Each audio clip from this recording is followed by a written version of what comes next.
Wrong day. We're not playing that until Christmas. We should play a Yakuza game at Christmas. Yeah. We could, yeah, we could do pretty much any of them, I guess. Yeah, because they all take place on Christmas.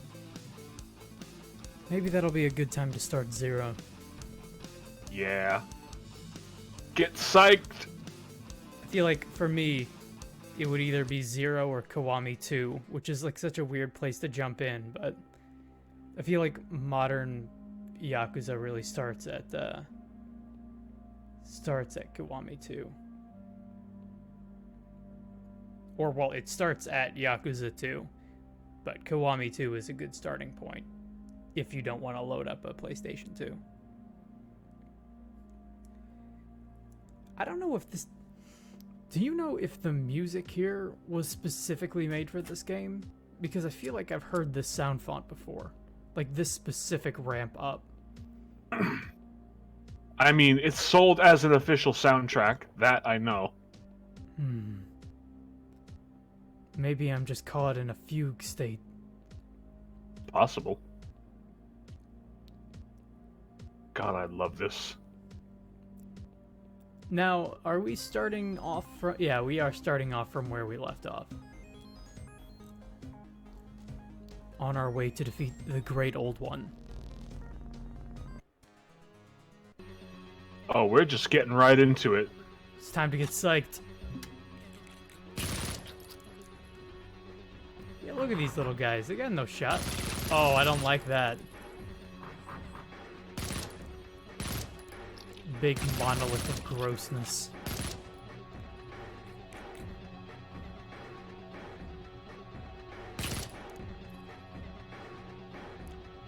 Even with the vamping music and everything, like, you're already jumping in with guns akimbo, and I don't know, the action has already ramped up to a certain extent that I like a whole lot. Absolutely. Something that this reminds me of right now, just like with the corridors and the ice, is the Shadows of the Empire N64 game. Ooh. Ooh, look at that. Secret. There's your dude. And I guess Wolfenstein as well. We tend to more immediately think of Doom, but really I think Wolfenstein is the more apt comparison. It's like if you took the gameplay and level design of Wolfenstein, but then like the aesthetics of Doom. That's kind of what we're working with here. The aesthetic and the pace. Yes. You're not, like, stealthing your way through these mazes. Most certainly not. Most certainly not. Not yet, anyway. Perhaps you could later.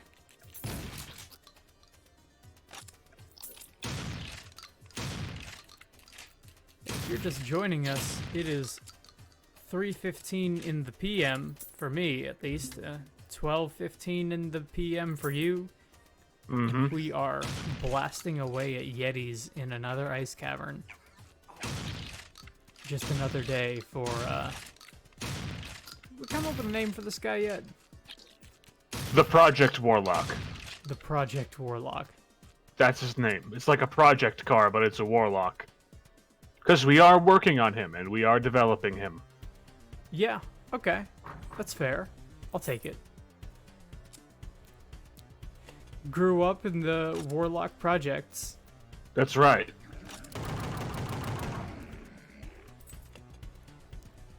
To fulfill his destiny. The self-fulfilling prophecy.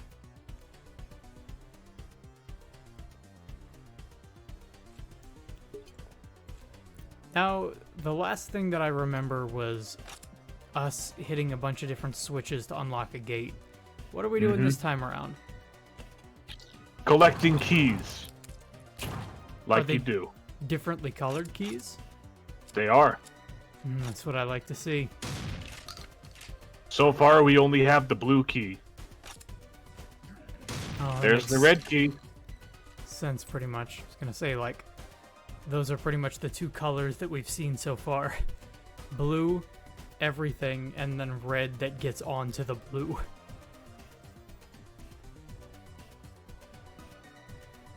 And a good amount of gray, I guess, if you're counting, like, the gunmetal.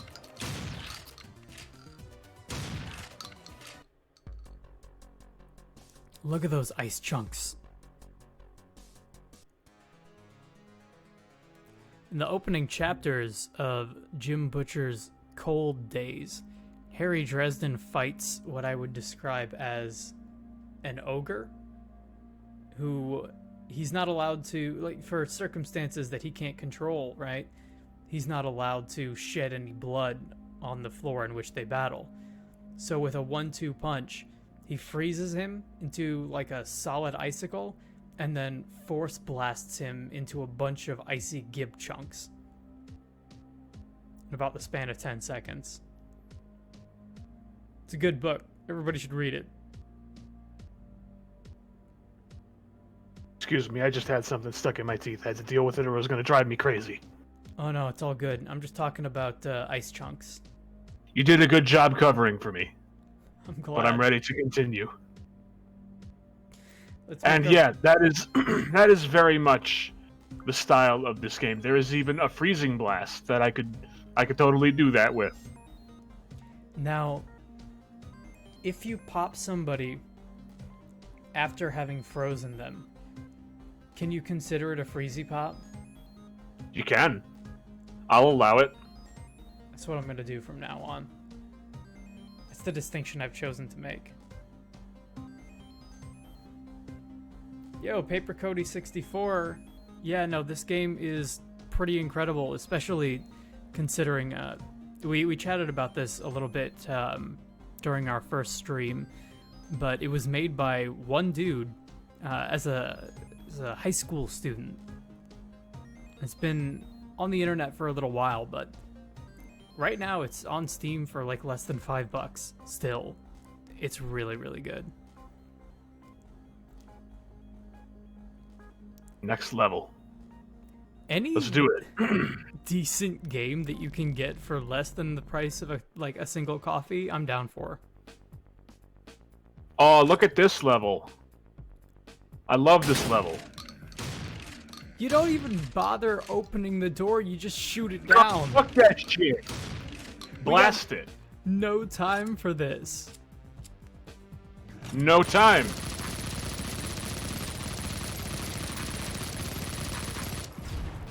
Yeah, no, straight up. This one is like pretty much splitting the difference right down the middle between Doom and Wolfenstein, and it's a good time. But yeah, I appreciate this. Well, we're in the ice base still, so like this whole. I have a feeling that the whole aesthetic for this zone is kind of like John Carpenter's The Thing. John Carpenter and a good amount of Lovecraft. I want to say Mountains of Madness, but I could be wrong. I mean, that's a Lovecraft. It is a Lovecraft, but I'm trying to remember which Lovecraft it is. Well, feel free to correct me. I'm gonna be honest. My extended knowledge of Lovecraft is not extended all that far. The things that I know him for are Shadow over Innsmouth, Mountains of Madness, all of the things that he wrote about his cat, and the fact that he's like incredibly racist. I feel like there's an overlap between those last two things. I mean, maybe. So Oh, we're up to key cards now. It is a blue key card. I'm sorry, but that's still my favorite thing. It used to be the worst, but now it's the best. There's a game for the... God, it's one of those games that came out in the wake of, like, trying to copy the original Resident Evil style, right?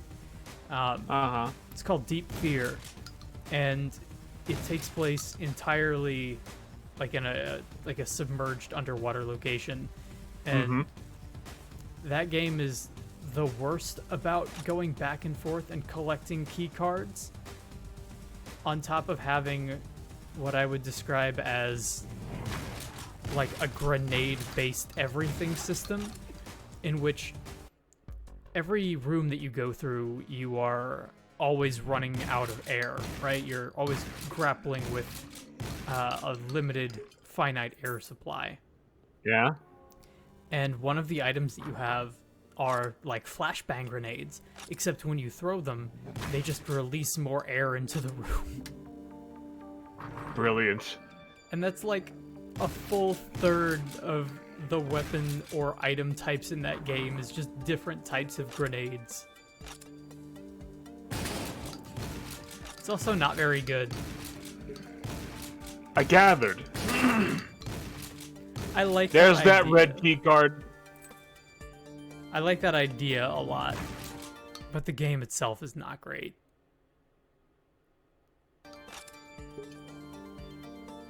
Whoop. We almost lost you there for a second.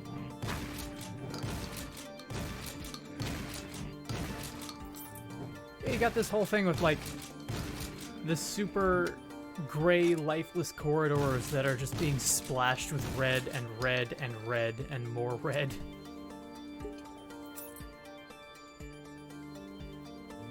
Watch out for the primordial ooze. This effluvial grime.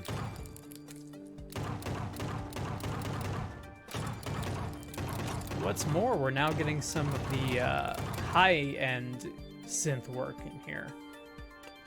It's all been kind of low-end up until this point, like relatively chilled out.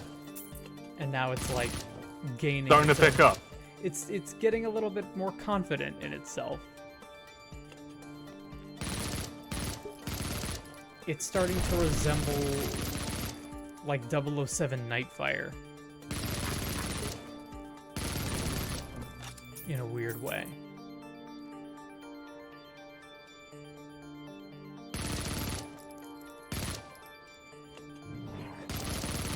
Oh yeah, no. That's a welcome party if ever I've seen one. Oh yeah. E2M7 Abandoned Base, the high ground. I feel like... I feel like certain people would have a lot to say about this. Yeah, is it too much? I'm trying desperately not to do Obi-Wan, and it's like, well, what else is there?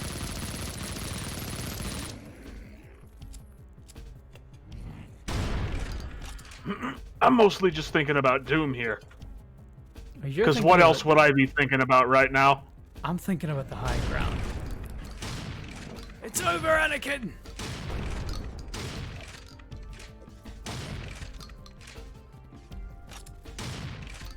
You have done that yourself!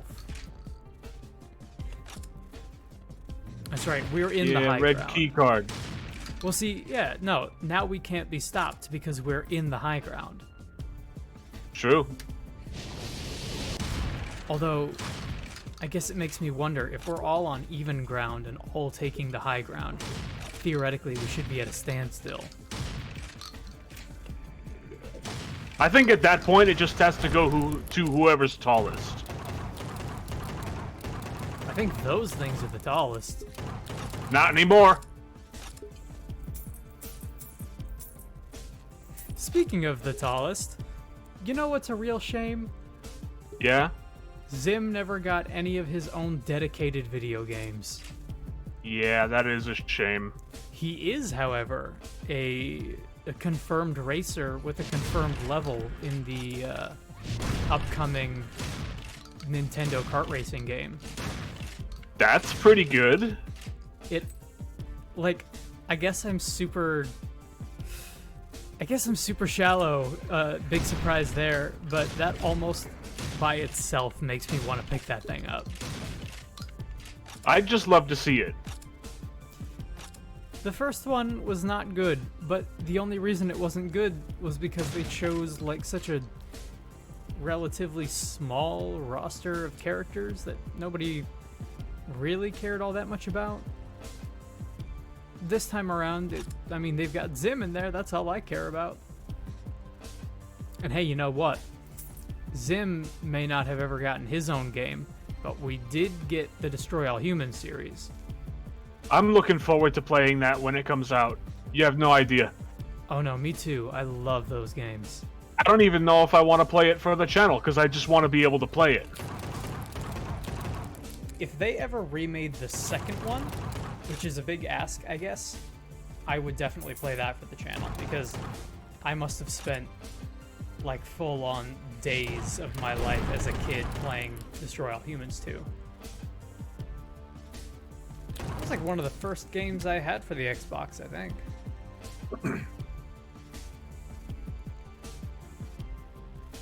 I remember playing... It's funny because, like, they put out a demo for Destroy All Humans on GOG, and I played it. And I was like, yeah, that's pretty much my entire experience with the first game, because the end of that demo and the end of the first level is as far as I ever bothered to play it as a kid. And then, because I would just play that same level over and over and over again and have a blast.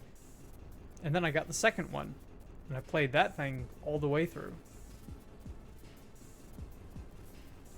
It ends on the moon! Nice. Spoilers, though. I mean... Spoilers for, like, a 15-year-old game.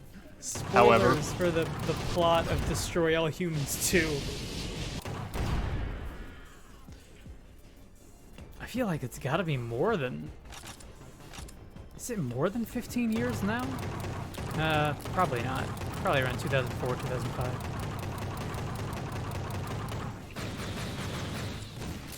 It was a weird time, though, because between, like, that game having its own Austin Powers analog and having Time Splitters come out in, like, relatively the same time span and having Harry Tipper, we had a lot of Austin Powers representation in those games. True. Man, Harry Tipper is fucking... I want to play Time Splitters again. Harry Tipper's fucking great. Release fucking Time love Splitters, Time Splitters. You cowards. Re-release Time Splitters on everything. Do it. Dude, if I could get Time Splitters on the Switch... Oh, that would be so good. It would be so good. It was like the last... Man, this is the worst thing, too, because, like, the last official artwork that came out, I remember being, what's it called? I remember it being the monkey in Master Chief's Halo 3 armor, and they were like, I think I remember that. The new Time Splitters is coming out, and then fast forward 15 years, and it's like, it might come out, maybe. Maybe. Kind of want to save up for the Harvester. Paper Cody says, just put some headphones in and I'm loving the sound design. The guns are really punchy and I love the sound of the spent shells hitting the ground. Oh, absolutely. That little detail has been one of my favorites. It's really, really good. The sound design in this game is phenomenal. To the point where, like, on my end with the studio headphones, it's like right there and almost distracting in the best way possible. Absolutely.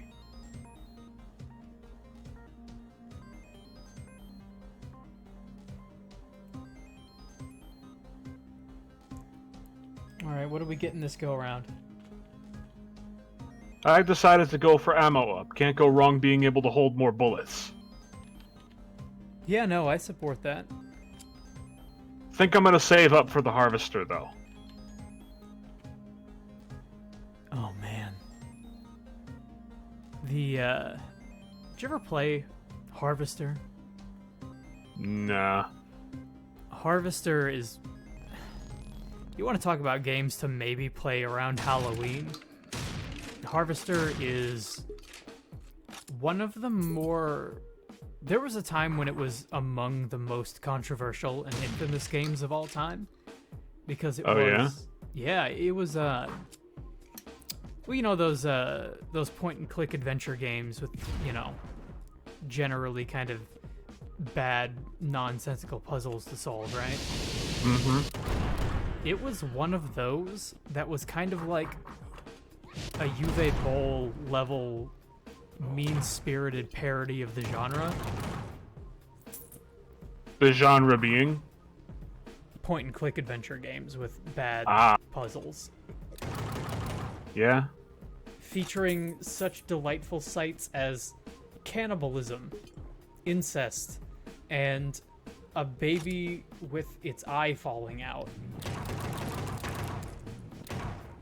It's also, keep in mind, with all of that in mind, it's also kind of hilarious. Yeah, in that campy sort of early 2000s kind of way. I could see that. It might even be late 90s, to be honest. I might have to go back and double check my notes. You know, those notes that I keep instead of just talking out of my ass. It might be late 90s.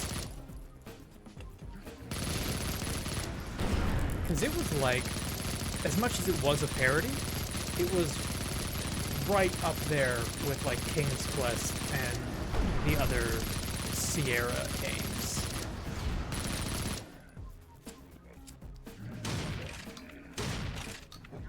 King's Quest games that we will never play for the channel.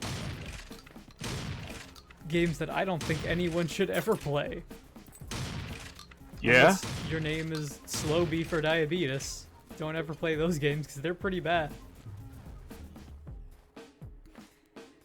And even then, they didn't No, play that I'll ever be caught dead playing a point-and-click adventure game. Not my kind of thing. I like some of them, but they're all... I'm gonna go out on a limb here and say, aside from humongous entertainment games, which are good if you're a kid, point-and-click adventure games are like 90% bad. Yeah, Monkey Island is probably one of the only exceptions there. Monkey Island is alright. It has a couple of those puzzles though, where you just make these leaps in logic that just... Like, you just have to figure out what the game developers were thinking. Exactly. I've had this real want to go back and play the Indiana Jones point-and-click adventure games, and those ones are also, like, good, but when somebody says this is a good point-and-click adventure games, it's like the bar is set so low. It's like, yeah, this is good cough medicine. You know? Yeah. This cough medicine doesn't taste like poison, it just tastes like really bad grape syrup.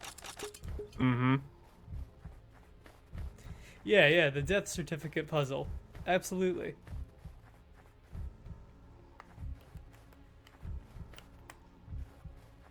We're talking like, you know, take the hair off of somebody's discarded hairbrush and attach it to this twig you found in a tree in some glue in order to make a fishing rod to capture a fish to let the cat give you the key to get through. It's like, oh my fucking god. Like, what are we doing? Could we not have, like, simplified this and cut out 4 steps to the process? Ooh, what the hell is that? That looks deadly. I'm just seeing a door. Oh. Nope, I see it. Ooh, that's a flamethrower. Well, now you're John Carpenter's The Thing. Oh, yeah. Don't let me forget to go back for that. Have you ever seen John Carpenter's The Thing? I have. I was gonna say, you in particular would love that movie. Absolutely. Probably one of the best horror/action movies out there. Oh yeah, here we go. Nab that flamethrower. Got it. You picked up a flamethrower! Barbecue time! Oh, I love it! Now I have a flamethrower. Ho ho ho. Your mistletoe is no match for my toe missile. Yeah, no, he's right. God, what was Toe Missile from? Why does that sound so familiar? It's the Christmas episode of Futurama. Yes! Oh my god. That episode has probably one of my favorite jokes of all time, which is just like Bender jumping on the bomb and counting down to his own death, and then he counts down to 1 and just starts laughing, and then a second later he explodes. Like, after the countdown has already ended and everybody's wondering what's going on. Are you sure that was that episode? It might not have been that episode, but I remember Kwanzaa was there. Because when you started that anecdote, the thing I thought you were going to say was the bit where Bender comes down the chimney dressed as Santa, and the professor shoots him. And Leela's like, "Don't you remember what I told you?" And he's like, "No!" and shoots him again. Why bother remembering anything? You're just going to forget it 5 minutes later anyway. Yeah, that's good. And you're right, the totally canon PS2 game of The Thing is pretty alright too. Oh, that's not ideal. Gotta go! Fight Club! Maybe one of my favorite ways to end any sentence or any kind of conversation with anybody. Oh, these guys are actually immune to fire. I like that. I don't know. What if you infuse the fire with your will? Hey, don't rule it out.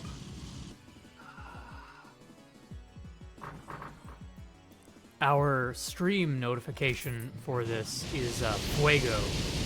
And Fuego, in addition to being the Spanish word for... Yeah, in addition to that, it's also what Dresden says every time he fires a fireball. Yeah? Fuego! Speaking of fire, I would like to point out that every time you kill an enemy with fire, they turn into a little pile of ash. Yes. I'm digging it. Yeah, now we're the Thing. That was always, like, one of the biggest, most striking, I guess, aspects for me of the original Doom was just the 2D sprite of, like, Gib on the floor with bones sticking out of it. Mm-hmm. Oh, and speaking of, now we just got Cacodemons. Yeah, they're just cacodemons. Look at them. Oh, that's a room full of fun. Hold on, let me just bounce that around a corner. Oh no, it only bounces once. Oh no.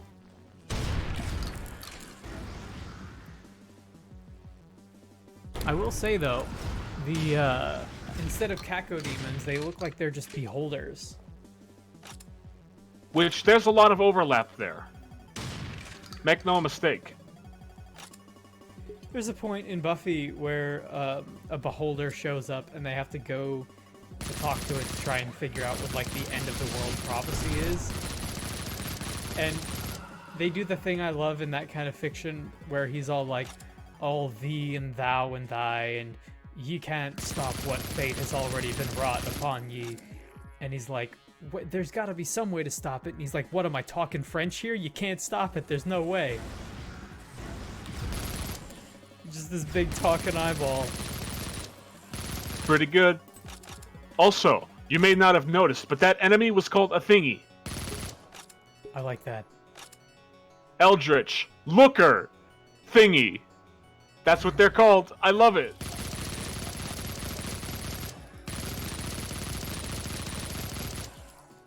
The enemy names were a little bit uninspired in the first couple of levels. You just had your knights, your inquisitors, your demonesses. But now they're getting good. Because now there's thingies. I like when the person who has to name the enemies kind of gives up a little bit and just rolls with it. Mm-hmm. It's my favorite thing. There's an extended bit in Cold Days where Dresden gets attacked at a party. Gets attacked at a party, rather. And he's being attacked by these eldritch beings that are equal parts gorilla and equal parts octopus. They have like 10 tentacles and 10 gorilla arms each. And he's like, what do I even call these things? And I'm trying to remember what he calls them. He calls them Octokong! He calls them Octokongs. Octokong! I love it. I love it. It's so stupid.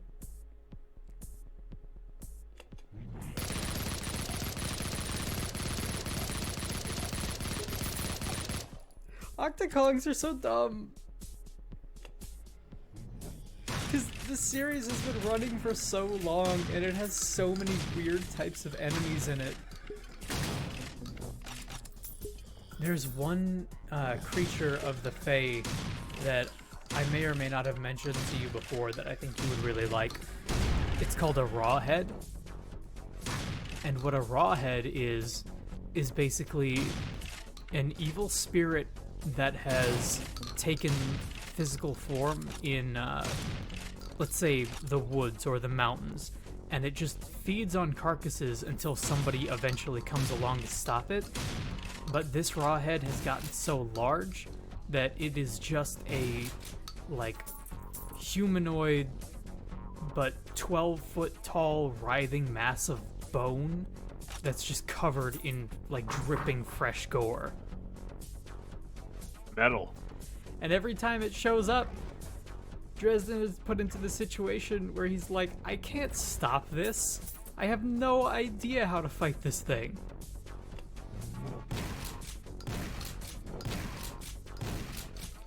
It's just a bunch of bones.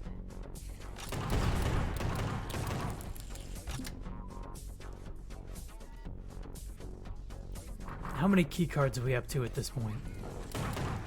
Only one. Just the yellow one? We only have the blue one. Oh, I see. Like I said, caught in a fugue state.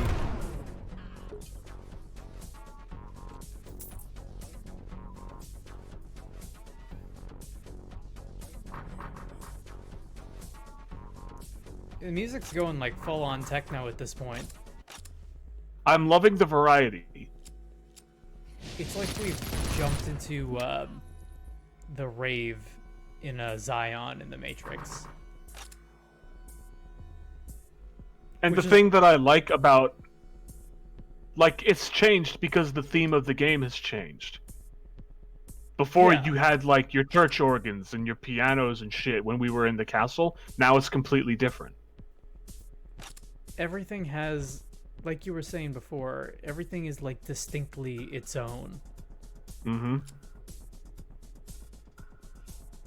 Especially for a game like this, in which that almost never happens. Like, that's one of my biggest problems with procedurally generated stuff, is that a lot of the time, when you can generate anything and everything, it all just kind of blends together and looks the same for the whole run. It's true. So having that level progression is something that I think has gone by the wayside a lot in more modern titles. And this is why tile sets were invented. Probably also a little something having to do with why I really like Dark Souls. Or why I appreciated it so much when it first came out. It was like, no, this is the swamp level. This is the ghosts level.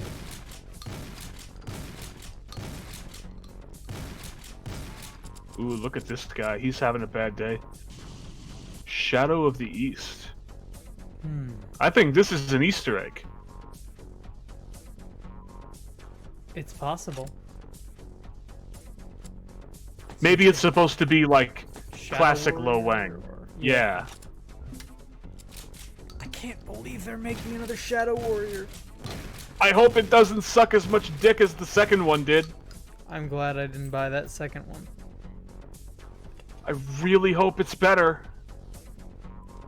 Shadow Warrior is so crazy to me because I remember like playing that first one and I was like, wow, my computer cannot handle this game, but it sure seems super cool, and everybody who played it seemed to love it. And then a second one came out and seemed like it was the biggest thing ever, just in terms of, you know, taking this already really cool thing and jumping it up a notch. But I just never heard anybody talking about it. Because they ruined it. Like Matt, who apparently loved it. I know that there is a gun in that game that's based on Skeletor, which I think is cool, but... It's called the King Skeletor, and it's a chain gun. That's what I like. I like to see it. All that game had to do was not try to be a looter shooter. If they had done that, it would have been great. Oh no, is that what that Yeah. is? Yep. Mm-hmm. That's what happened. That's the worst thing you could have told me all day. And, like, I'm seeing a lot of overlap between that game and Darksiders 3, which I've been playing off stream. Yeah. Because they both took a franchise that was full of good ideas and then tried to turn it into something it's not. Look at this area. Darksiders 3 makes me really sad for people who like Darksiders, because I remember like the hype and fervor surrounding that like community when it first came out, or at least like when the trailers and the announcements were coming out. And then I heard Giant Bomb like do one quick look of it and everybody was so down on it, and I was like, oh no, it's gonna be one of these. And yeah. It was one of those. And, like, I will happily go on record as having said that, okay, Gunfire Games, made by the remnants of Crytek USA, who was made by the remnants of Vigil Games, who made the first two Darksiders games, right? The only two games that Gunfire have made are Darksiders 3 and Remnant from the Ashes. And both of those games are terrible. Just absolutely awful. I thought everybody liked Remnant. Well, everybody is wrong if they do, because that game fucking sucks. I mean, I believe you 100%, because here's where I'm at, right? If I go on Steam and I look at a game and the trailers and the screenshots all make it look incredible, I'm like, well, this is terrible. Like, it's not going to be good because we're not at this point yet. And like everything that I've seen to that game makes it look awesome. It makes it look like a randomized Dark Souls with super high production value. And like, I don't know. I've fallen for it too many times. Mm-hmm. And it's not even that it's over budget, overdeveloped. It's that it's just made poorly. The philosophies at play in the development aren't good. It's the purest, unfortunate. The purest definition of a bad game is the best way I can put it. Paper Cody 64 chimes in. It's a bit late, but yeah, that was looking like a Shadow Warrior Easter egg. Mm-hmm. Man, I think another thing about Shadow Warrior that always kind of rubbed me the wrong way was it came out, I want to say the same year. That first one came out the same year as Saints Row the Third, or like a year after it. And they both made Stan Bush, like, you got the touch, like, big epic moment thing, right? Uh-huh. Or, well, no, you got the touch in Saints Row 4. Yeah, that's right. Same general area. But at that point, I was like, man, for both of these things to be making the same joke at the same time makes me feel like this joke is actually way older than it seems. Like, it's past its prime. Mm-hmm.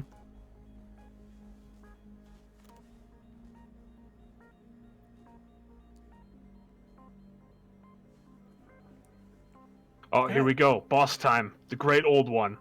Yes. He who walks behind.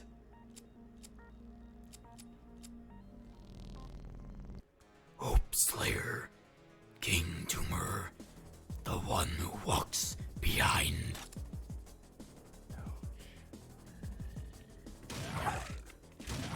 Yeah, look at all those copperheads.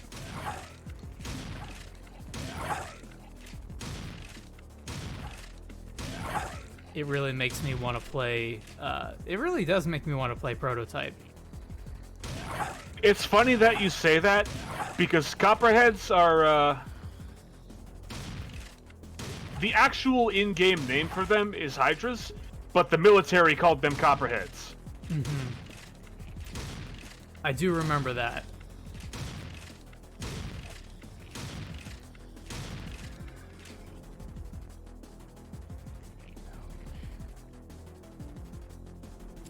I think the reason that some of those stick with me so much is because I found, like, the idea of disguising yourself as an enemy soldier and, like, hiding out among the masses as so cool that I spent a lot of that game just doing that and listening to their chatter. Like, I spent a lot of time in the Prototype games, like, pretending that I, like, you know, grabbing the disguise and, like, going along with the squad and trying to keep them alive as long as I could. Mm-hmm. I did that too, I remember. Yo, if anybody's watching this and hasn't played Prototype, play Prototype. You should play Prototype. And then you should complain to Activision for canceling it. And you should complain at the remnants of Radical for making it less good. Because that's probably got a lot to do with why it got canceled. Yeah, fuck you, great old one. How do you like that? Almost like, hey, nice. Nice job. It's almost like if you take, like, the primary player character and just completely eradicate his entire goal and character arc for the sake of just making him a boss fight. Maybe that's not a good idea. Like, if you're gonna and then do trying that, to explain it away through, like, a fucking comic book. which is bad also. Go figure. So I've gone on record to say this. Between the two of us, you are more of a fan of Prototype 2 than I am.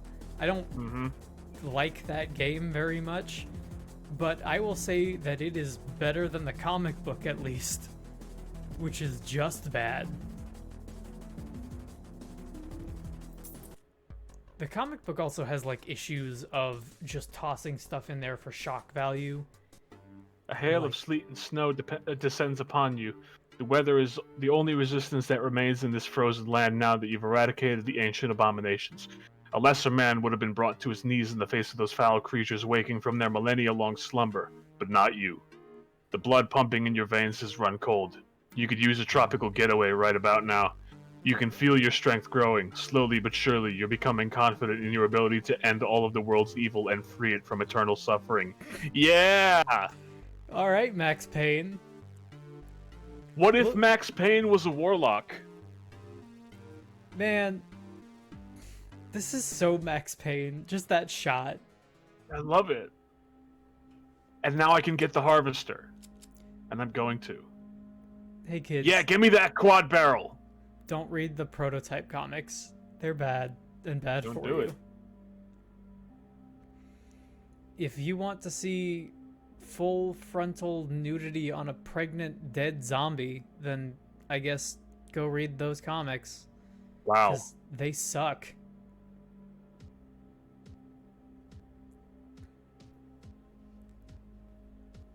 Defeats Eldritch God. I could use a vacation. That's very... Like, I'd say that, I would say that. Man, Mondays, am I right? Yeah? Hey, speaking of tropical vacations, guess where we're going next? Get psyched. Oh, E3M1. Oh, yeah, right away! Are we gonna fight very slow. Yami Yugi? Yo, you gotta collect the Millennium items. gonna have to get we're gonna have to get Yami Bakura. Sorry, Yami Merrick out of Bakura. Yeah, fuck your pots. I can't believe you just destroyed the Millennium Pot.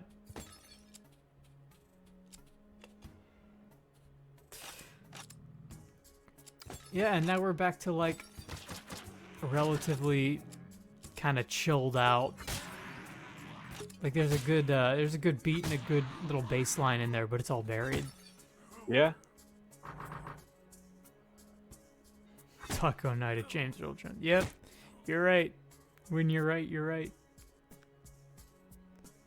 Is your axe changing level to level, or are you upgrading it to be different? I upgraded it to be different. This one leeches health. Nice. For a second, I thought that it was like a different skin because of the Egypt level.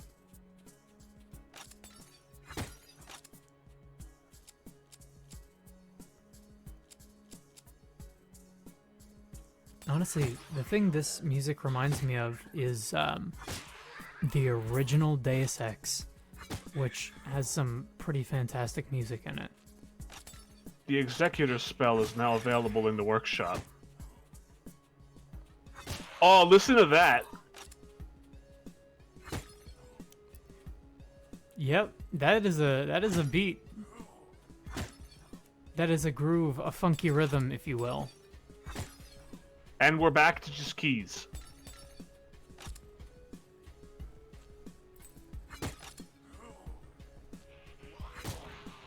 Yep, and get the beat track spit in there.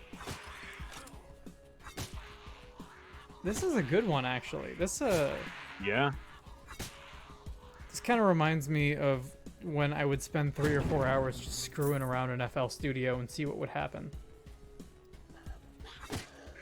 Except, like, nominally better. Oh!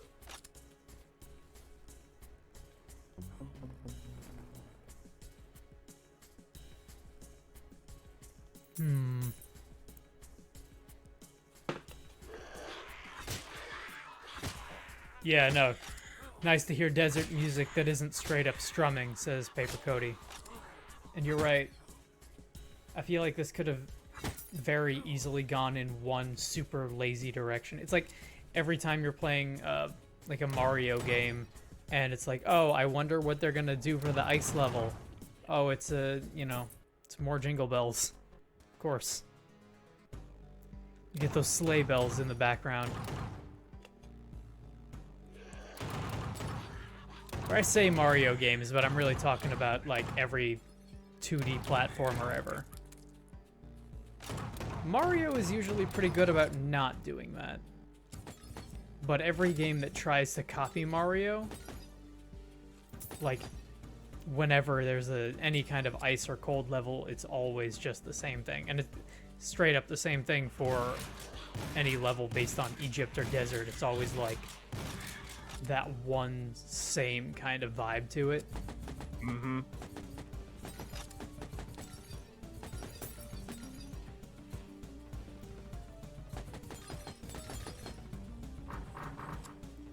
Yeah, actually, I gotta say, like, between the music right now and the art... the art, it reminds me a lot of like Sega CD games, like Sega CD and Sega Saturn era games. Yeah, totally. That is an aesthetic I am very much down for.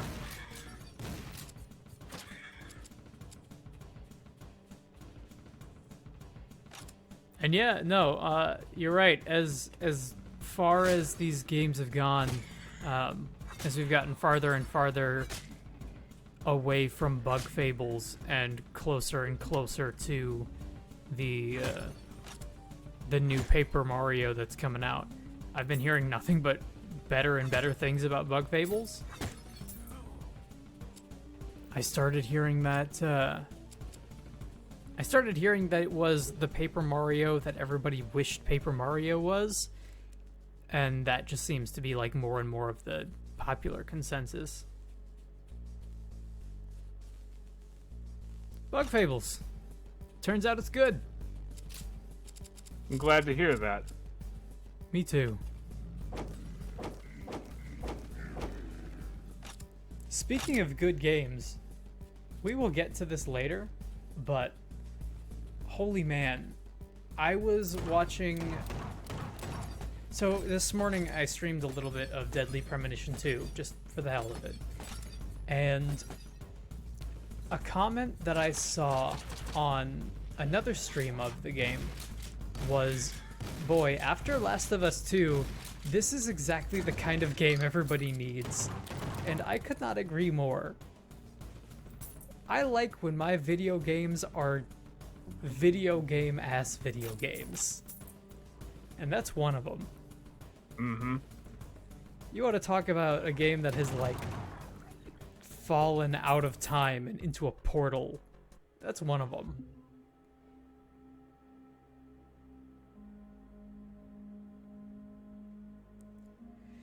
Is it good? That's a very good question. That's a very good question, Cody. Yes.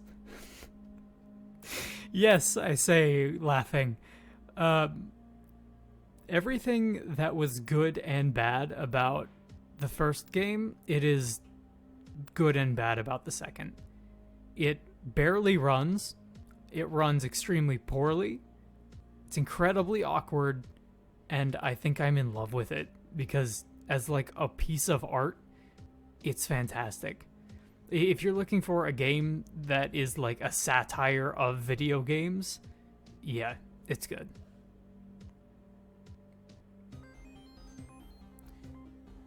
I would say the biggest difference between 1 and 2 is 1 is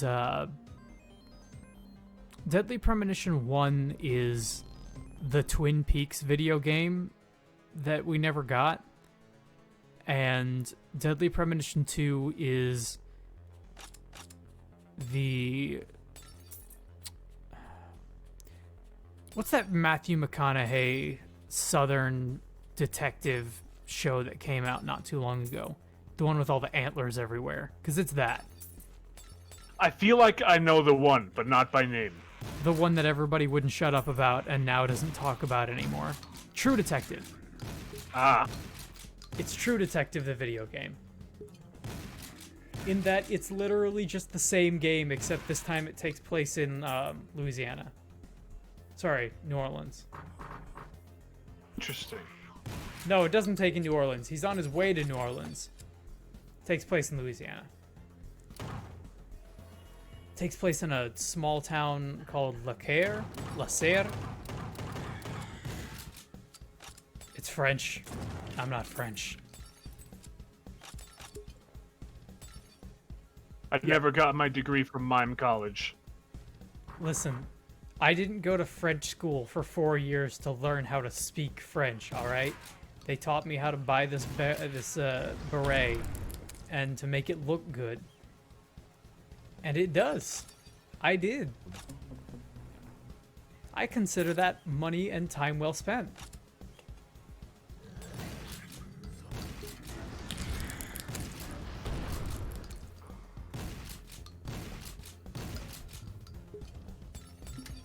Oh man, level design doesn't get much more classic than that.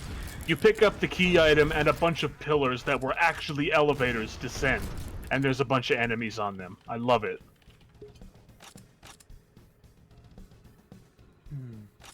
Just like nothing but Gibbs! There's so many! Like, you're in a relatively small room to begin with, and then every square inch of the floor that's not already covered with something is now covered by Gib.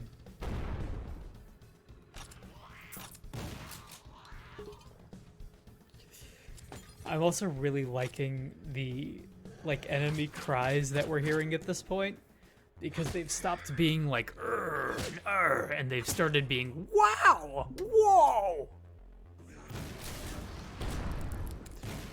Like, he's killing us! Wowzer! G. Willikers.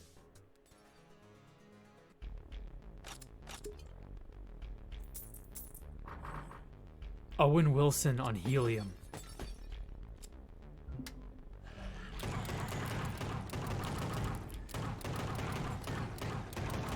All these ancient Egyptian corridors are really making me want to play Yu-Gi-Oh!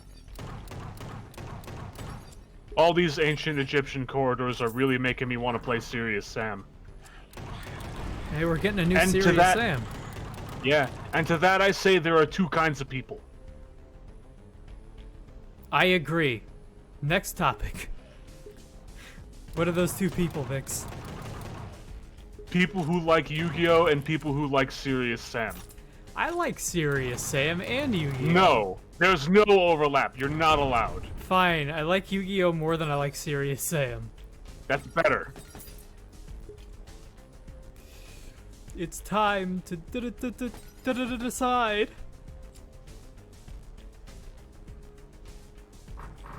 Listen to that. Did you know in Yu-Gi-Oh! Seto Kaiba has a space station named after himself?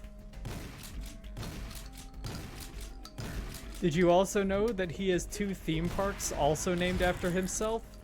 And a superhero? I did know that. I know you know it because I keep telling you. Yeah, you do. And I'm not gonna stop. Seto Kaiba might be one of my favorite characters in any kind of fiction because, and this is a conversation that we had the other night, but like, Kaiba's whole thing is like, in a world where card games solve every problem and cause every problem, Yugi is the kind of protagonist who solves all of his problems with card games. Kaiba is the kind of person that you walk up to and say, does everything have to be about card games? And he looks you dead in the eye and says yes. And then he tells you to get out of his sight. And you can't argue with him because he's anime Bill Gates. And He's right. He's also rich. And he made holograms. It's hard to compete with. He practically owns the dual world economy. He practically owns holograms. No, he literally owns holograms. He copyrighted them. Damn.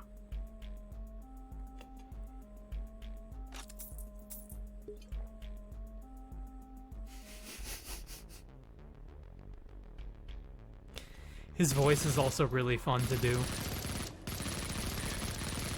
You could just say almost anything in Seto Kaiba's voice and it would be not only fun to do and listen to, but also probably in character. That's right, Yui.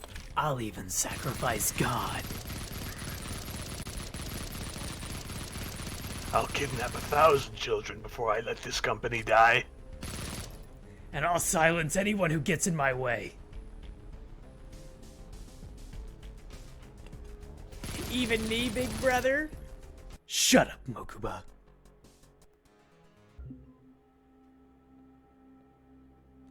Okay, Holy Guard, what's the deal with that? Generates a shield that absorbs some incoming damage. Interesting. You're a third-rate Warlock with a fourth-rate deck.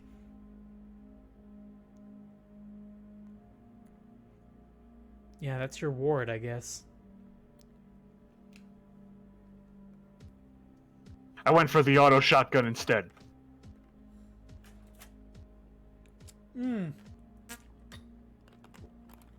Okay. Paper Cody has he cheered 100 for us. Thanks for the cheer. And Oh, thanks. He's got a request for me. So I will do that for you as soon as I find it.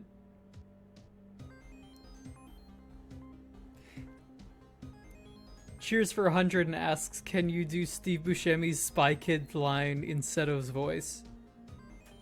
Oh god, yes. I also want to hear that. We can.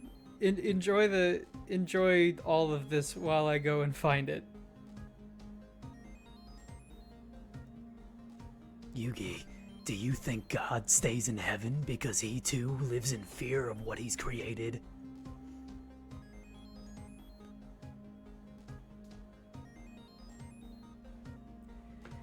Do you think the Egyptian god guard hides up in there because they fear what they've created?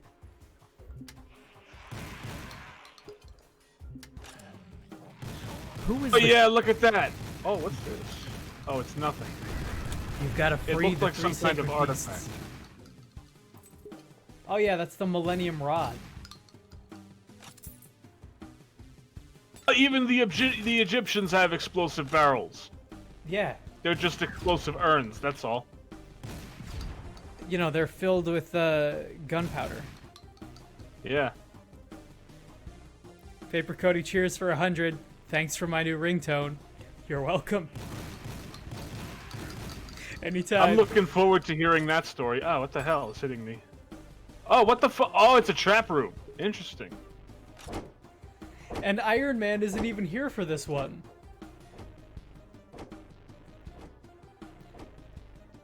What even is my ringtone right now? I have a fun anecdote about my ringtone that Vix has heard about 50 times, but nobody else has. When I was in high school, I had a very sweet lady who was our choir teacher. And she was very, very nice, very demure, very quiet. And we were just hanging out backstage at one point during one of the shows and just chatting. And in the middle of it, my phone starts to ring. And what should ring but Rules of Nature from the Metal Gear Revengeance soundtrack, just blaring full volume out of my pocket. We stare at each other, and I'm like, sorry, excuse me, I have to take this.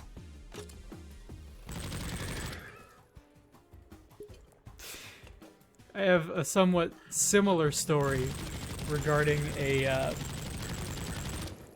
more old and cantankerous old associate dean for a college that we went to, where after rehearsals one night for one of the least enjoyable shows I was ever in, we pull up to each other, like next to each other at the same intersection, and he's in his car listening to, like, windows up on some PT Cruiser, listening to what I can only imagine is like classical music or maybe some smooth jazz or something. And my windows are just rolled down all the way, listening to death metal as hard as it can go. My super old Jeep with no windows. Well, no working windows anyway. The point is, don't fear failure. If you want to listen to death metal, if you want to listen to the Metal Gear the Revengeance soundtrack at full blast, you do it, man. Nobody can stop you. Follow your dreams. Follow your dreams.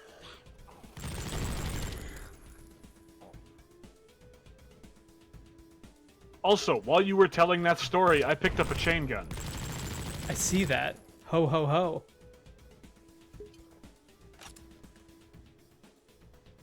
And right now, I'm just the fucking chain gun guy from Metal Slug. Because if you haven't noticed, I'm just holding the belt in my other hand. I do see that. And the color I'm very scheme, much appreciative of that. absolutely. The color scheme gives off a very Adam Jensen-esque vibe, which I'm always a fan of. Mm-hmm.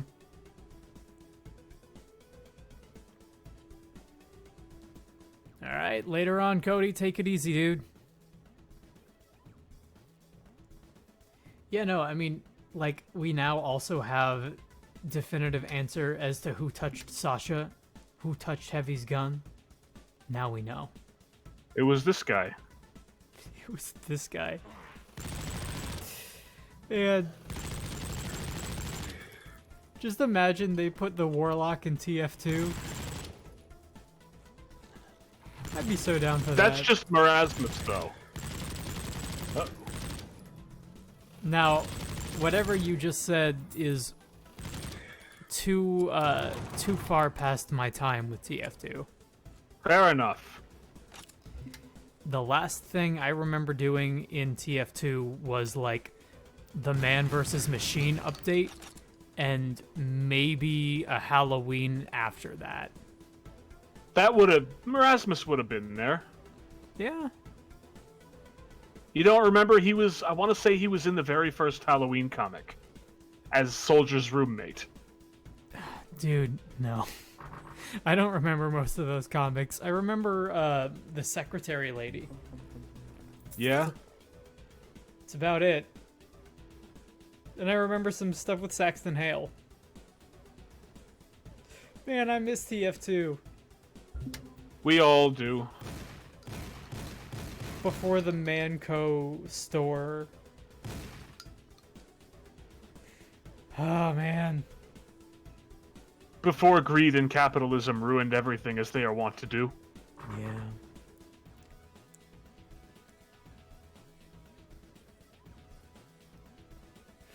Oh, jeez. I remember at the time thinking, like, wait, what is this? I have to pay 99 cents to unlock this chest that I used to get items for free, but I have to pay to not know whether or not what is this? This seems like the worst thing ever. And then, like, every game imaginable ever took that same approach. And then I kind of stopped playing video games for like 5 years. Yeah, that'll do it. And I came back to it only to find, yeah, we're still doing it. This is pretty much still what we're doing. Not much has changed.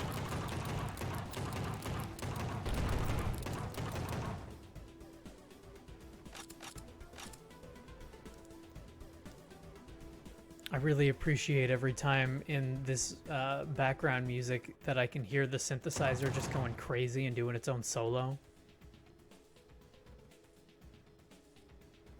I absolutely adore this game's soundtrack, and I'm glad that it's as wild as it is. Wouldn't have it any other way. It's really, really good. In fact, while we are at it, I'm going to go ahead and take a little look into exactly who made it. Let's see what we've got here. Let's take a look at the Project Warlock soundtrack.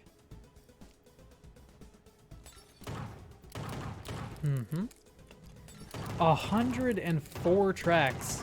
Damn. Yeah, there's a lot. And it's all really good. And it's all free. If you own the game, it's free. Mm-hmm.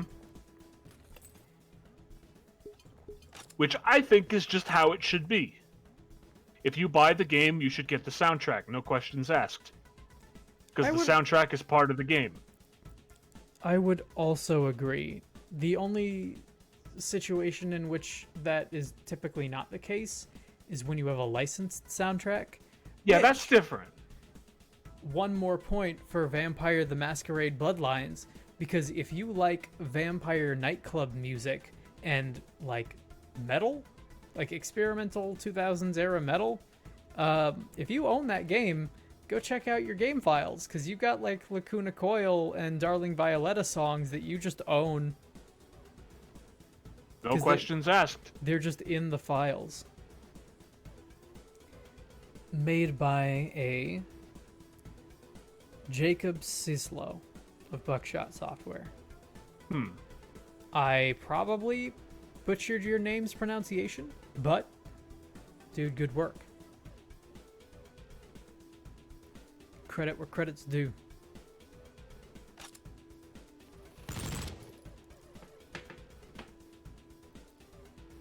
Oh man, I gotta tell you, in doing research on finding like relatively weird games to play, you happen to know that I am a big fan of the Shenmue series. Mm-hmm. Totally. I kind of want to play Shenmue 3. That game is... That's a game that is a mess in so many different aspects. But let me also say, it is... I think what most people have a problem with Shenmue 3 comes down to, like... That game is a Dreamcast game out of time. Every part of its design and every part of its, like, UI and UX is straight up just, like, a straightforward next step from Shenmue 2 on the Dreamcast, just with prettier graphics. Mm-hmm. And in some cases, worse graphics. But it is like, it's a straightforward sequel to a Dreamcast game. So, I feel like your ability to like and appreciate Shenmue 3 is directly proportional to how much time you've spent playing clunky-ass Dreamcast games.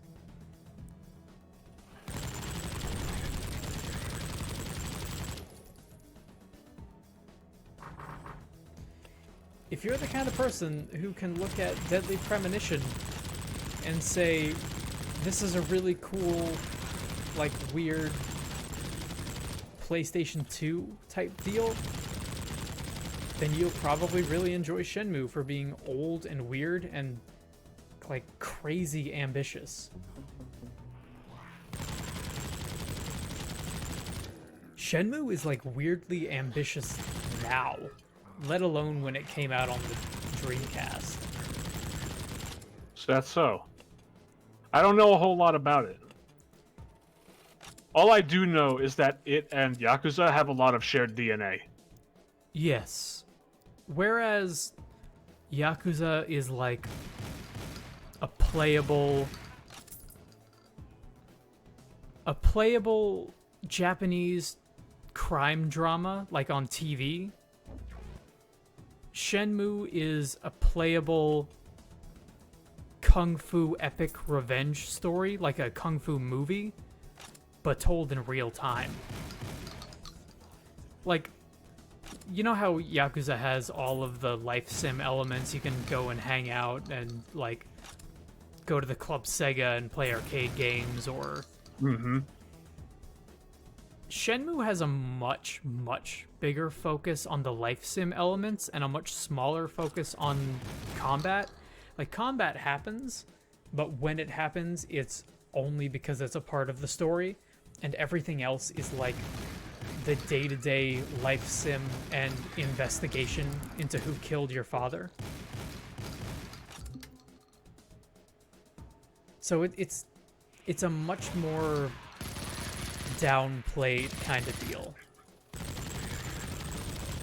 Shenmue is the kind of game where if you want to catch the bus to go back home before, you know, your curfew is up, then you have to look at your watch and wait by the bus stop for those, like, the next 15 minutes to tick by so that you can get on the bus and go home. And if you miss the bus, like, if you miss the last bus home, then you're going to be walking around the overworld in the dark. And there might not be a lot of NPCs who are around because they're all sleeping. Mm-hmm. Yakuza has this big thing where, like, all of the NPCs in Yakuza, unless they are a named character, are like the same 8 to 12 people who are just cycled in and out of different clothing. Shenmue, every person that you walk by on the street, you can ask pretty much anything and they will have a response for it. That's interesting. It's a murder mystery / revenge movie that takes place over several years, and you play the game in real time. It is like the furthest thing from AAA possible.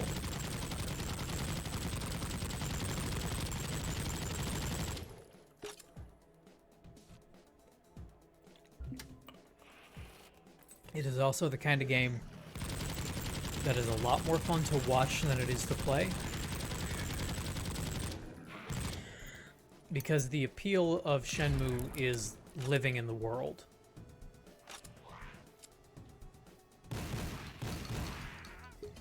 I would say Yakuza strikes a really good balance between playing a video game and living in the world. Absolutely. Yeah, Shenmue is like 80-20 living in the world and then fighting or playing video game.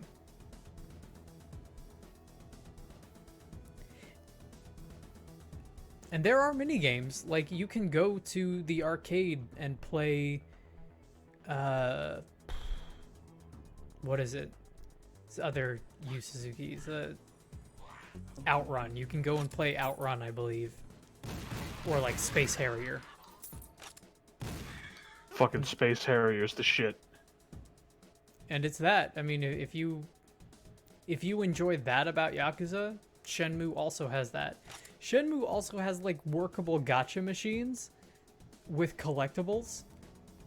So you can just day after day waste tons of money by plinking in, 500 yen to get a plastic figurine, and you're totally collecting gacha. It's a weird thing that I like a lot.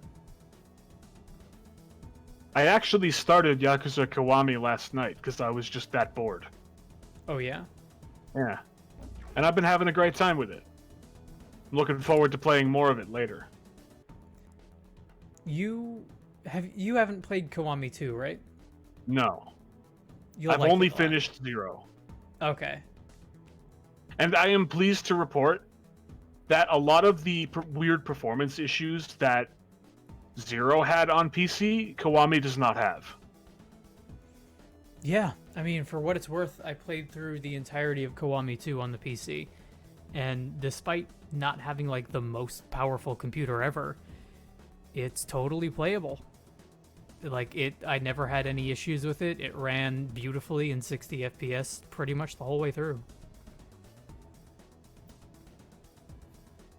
That combat system is, I don't like it as much as I like the original Yakuza combat system, but I do like it.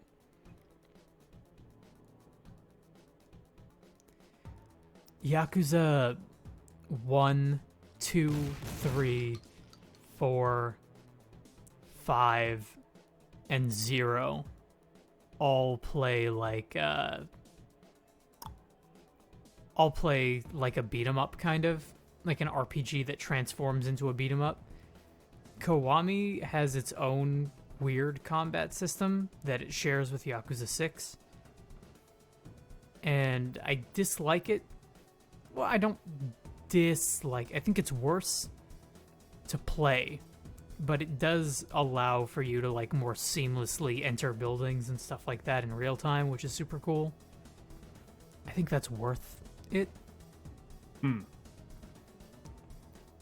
Combat is definitely less arcadey and more like open world beat 'em up, though. I'm glad that you can fill for time while I'm lost here. Oh boy. I didn't even realize. It is a weird distinction, but yeah, the other thing that people were talking about performance issues with the Yakuza series on PC is pretty much like specifically Yakuza 6.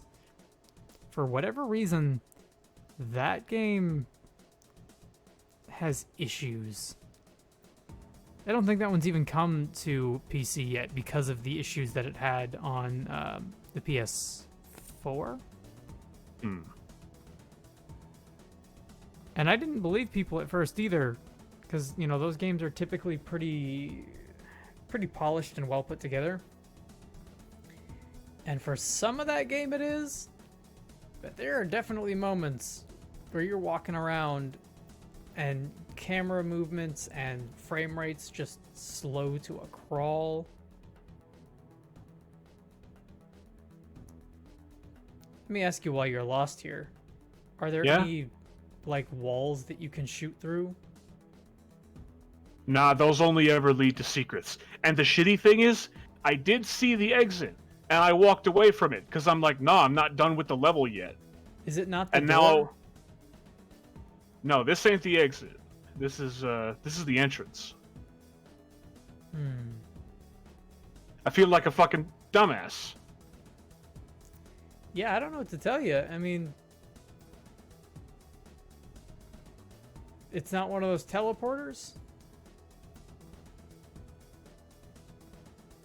No, they just take you back to the beginning. I see. And that's not a claw shot, that's an arrow? Yeah. Ugh. Here's a question that I have for you while we're filling Yeah? time. In regards to the Zelda games, which ones do you specifically want to play? Because I'm trying to figure out which ones I need to get working. I mean, I wouldn't say that I'm particularly interested in any of them. The only one I've wanted to play, I have played, so Okay. I don't know. So if I were to say, like, start Wind Waker or Twilight Princess, you would be okay with that? Oh, finally. Yeah, sure. Radical. Because I love those games, and I think we can probably get those working. I would be interested in playing both of those games, actually. Wind Waker and Twilight Princess, because I've started both of them and never finished them. Okay. God, that took way too long.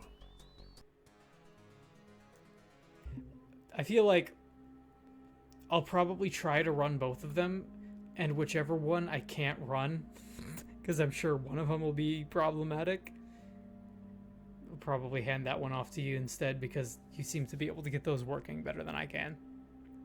Yeah? But also, I'm hesitant. I'm really hesitant to start one of them, because I have this real want for them to both come to the Switch, and I think they might, but I just don't know. Universal backwards compatibility would be a nice thing so that you never have to leave a game behind. Even if it wasn't universal backwards compatibility, which I agree should be like standard feature among any game system, I feel like there are certain games that you should just keep re-releasing. Like, Wind Waker should be on every system available to man. If it can run it, it should be able to run it. That's all I'm saying. And that's what emulators are for. That is what emulators are for. Looks like we got Mirelurks or something this time. Yeah, scarabs. Also, something you may not have noticed earlier, because we were talking over it, is the presence of a particular enemy type that is just... Okay, I want to preface this by saying that Anubis, we know Anubis is the Egyptian god of the dead, right? Mm-hmm. Not in this game. In this game, Anubis is a regular fucking enemy that appears by the handful. And I think that's great. I like it. Keep an eye out, maybe you'll see him. Anubis is the main villain of the Yu-Gi-Oh! The Pyramid of Light movie, which is maybe one of the worst anime movies ever, but I like it. Also, Killer Croc is here. Steve Bloom, no. He fell on hard times after Arkham, and now he's just looking for work. He fell through a portal at the bottom of the sewers and ended up here. He fell on such hard times that they sent him to different times that are just as hard, if not harder, because now he is a multitude of duplicates all dying over and over. But I feel like Killer Croc would have more fun here. Probably. Killer Croc would be an indestructible force of chaos that swears allegiance to no particular faction. I don't know if I would go that far. Killer Croc is a lot of the times like relegated to being a thug for somebody else. But he usually does it for like money. You know? Yeah?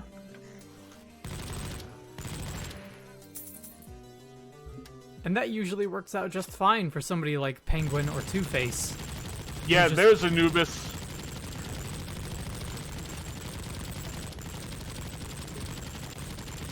Playing There he with is the again. big boys now.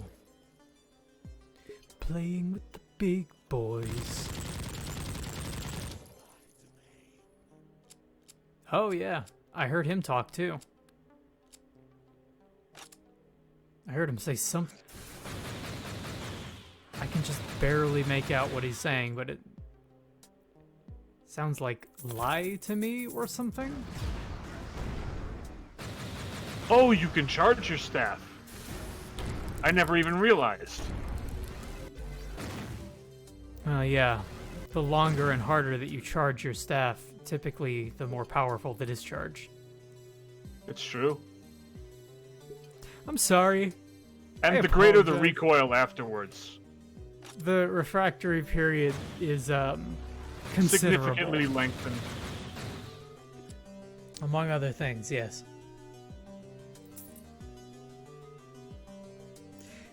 Again, I'm sorry. I have to apologize for these things. We'll never make it into Nat Geo now. It's true.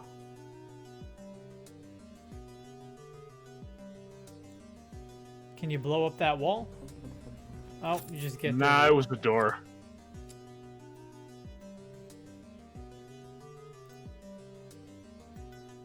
You know what I would like to see in a game like this? Hmm? Whenever you walk into one of those rooms that has, like, columns in it, you should be able to break one of the columns and it counts down a little bit until the whole thing just falls on in. I thought you were gonna say you should be able to break down one of the columns and use it as a weapon. Because that I also agree with. That happens in an episode of Angel, and it's really cool. My point exactly. Wait, that happens in an episode of Buffy, too. And it's also really cool there. There's a moment where they have to team up against this, like, super old vampire named Kakistos. And Kakistos is so powerful and so old that, like, they stab him through the heart with a stake. And he's like, nah, no sell. You're gonna need a bigger stake.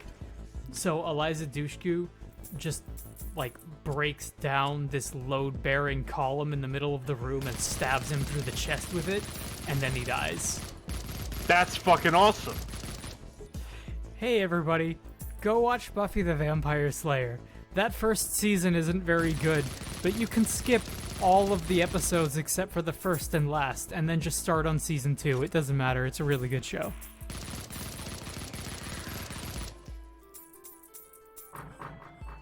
And then watch Angel. If you like Batman, and the idea of Batman but a vampire sounds cool to you, go watch Angel.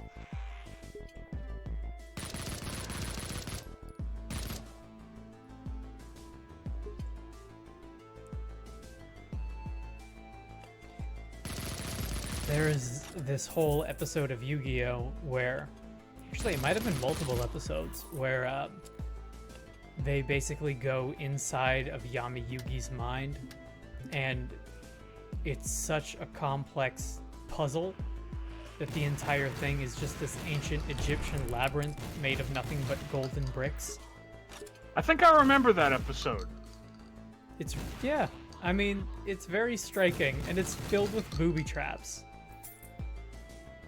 They would, it's like this giant labyrinth made of nothing but that and doors. And half the time they opened up a door, it would just lead to like a bottomless pit. Or a solid wall behind it. Yu-Gi-Oh! Not a very good show, but I like it.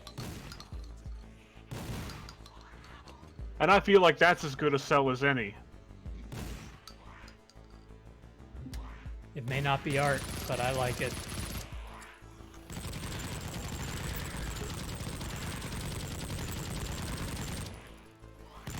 Whoa, tough mummies. And they have rocket launchers. Tough room. Tough crowd. Oh, What can I say? Oh, mama. nobody takes Johnny's jerky.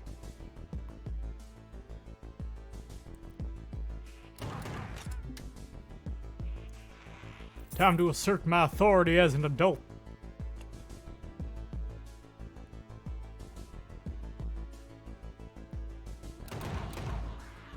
I lost my train of thought. Hey, Oh. me too. No, I didn't. I found it. There it is. Hey, what's up, train? I gotta catch this train like Peter Parker in the beginning of Spider-Man 2. Speaking of Spider-Man 2, boom, segue. I really need to clip that one image, or that one gif of Spider-Man at the end of the museum heist saying, "This isn't art, but I like it." And I Yeah. want to get that hotkeyed and just superimpose that on top of the stream whenever I say it. Whenever it's relevant. Whenever it's relevant, which is often. Just like most of the time.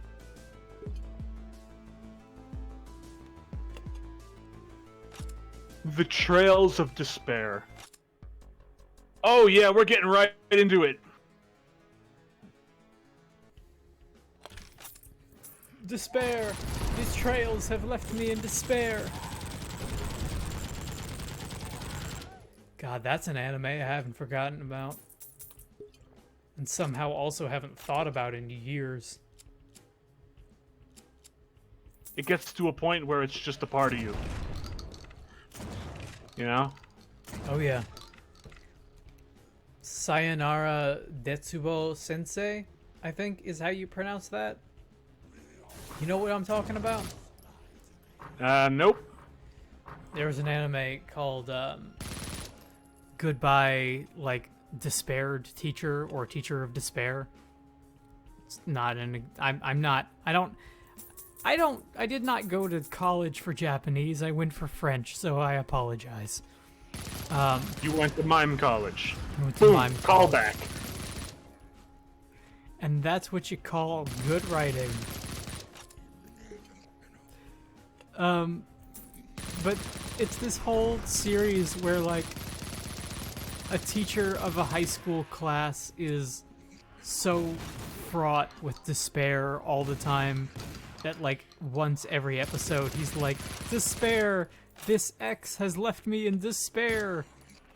And, like, all of his students are kind of crazy in different ways. Like, one of them is straight up just named fan service girl because that's her only purpose to the plot and she hates it. And another one is like psychotically, she actively tries to kill him like every day. It follows in the footsteps of such anime as Dokuro-chan. Oh man. The angel with a giant steel mace that would just randomly kill the guy that she was assigned to protect. That's a bad anime. Don't watch that one. Really, it sounds like fun. I mean, it's fun. It may not be art, but I like it.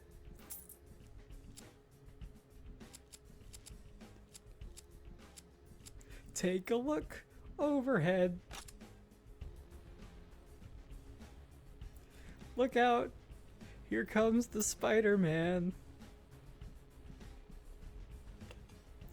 Is he strong? Oh man. Listen, bud. He's got radioactive blood. To him, life is a great big bang up. Wherever there's a hang up, you'll find the Spider-Man. Oh, I always forget. Wealth and fame, he's ignored. Action is his reward.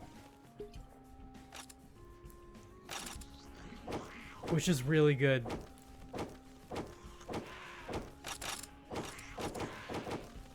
That's like one of my favorite traits in any kind of fictional character, is action is his reward. I did it because I thought it would be fun to be the hero. And it was. Or even I did it because it would be fun to be bad or to get into a fight. And it was. And you know what? It was fun. Like fixing a carburetor. Where's our Telltale game based on Skooks? Oh man, we're way overdue for one. Or like a Skooks dating sim. And not like Skooks the series, Skooks the character, Yeah. specifically. Boy, I sure am glad that we're in here and that he's out there. And that he's in here and we're out there. What I want to know is, where's the caveman? Am I glad that he's frozen in there and that we're out here, and that he's the sheriff, and that we're frozen out here, and that we're in there, and I just remembered we're out here. What I want to know is, where's the caveman? Oh my god. It's like Shakespeare. It is. It's poetry in motion. Time for your daily disclaimer and reminder that I am Shakespearean trained, classically trained in the verse of our great bard, and I think Skooks is in some cases better than Shakespeare. I would, for instance, rather watch Skooks than Titus Andronicus, which is about... You know, remember when I was talking about shock value before and how I generally dislike it? Mm-hmm. As like a device for parody? It's that. Yeah. His daughter gets, like, physically abused in a way that I'm not gonna go into. And in retaliation, he finds the dude who did it and, like, cuts off his head and, like, bakes him into a pie. Which is also very similar to a lot of the plot in Sweeney Todd, the Demon Barber of Fleet Street.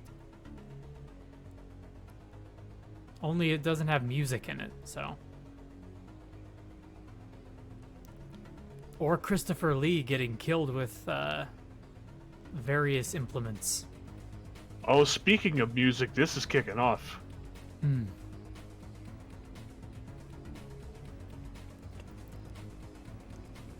I might want to turn the music up a bit.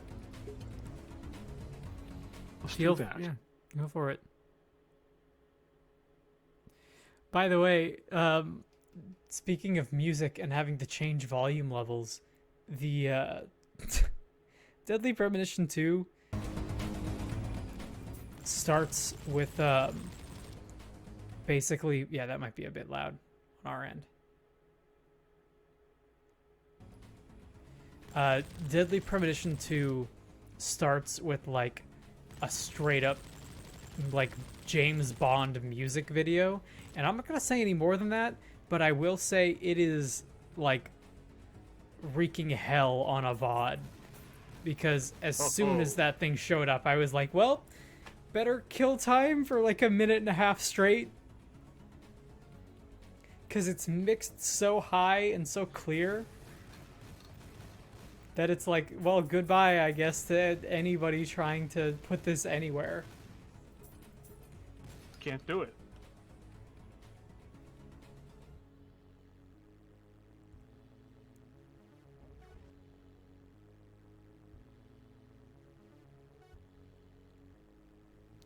Now, where in the world is Carmen Sandiego? What are we looking for? Not in Egypt, I'll tell you that right now. Maybe Carmen Sandiego set all this up from the beginning. Possible. Dude, Carmen Sandiego was the mastermind all along. Carmen Sandiego set all of this up as a ploy to steal the Egyptian Millennium items. And it's up to the Project Warlock to stop her. With funding from Seto Kaiba and Kaiba Corp. Where in the world is Carmen Sandiego?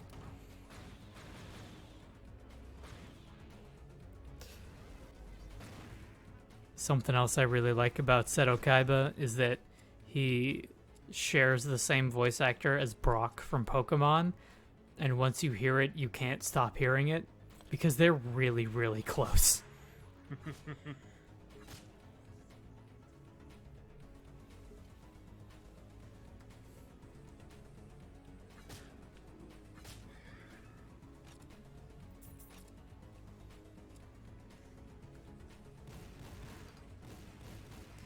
And these demons just keep coming, and they don't stop coming, and they don't stop coming.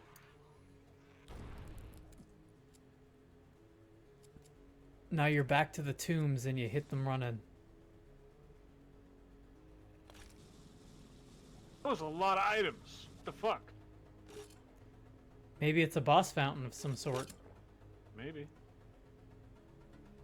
But I ain't at the boss yet, so I don't know.